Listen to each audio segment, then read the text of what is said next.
Este no lo voy a abrir ahorita porque, pues bueno, ¿para qué? No tiene caso, no tenemos reproductor. 55 rolas.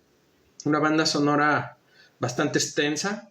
Supongo que va a ser en 8 bit, porque no sé, no creo que el motor de la Nintendo Advance o del otro del SP aguante otro tipo de sonido.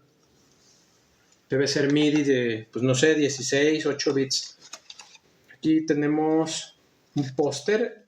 Me parece que te puedes hacer para atrás, ¿no?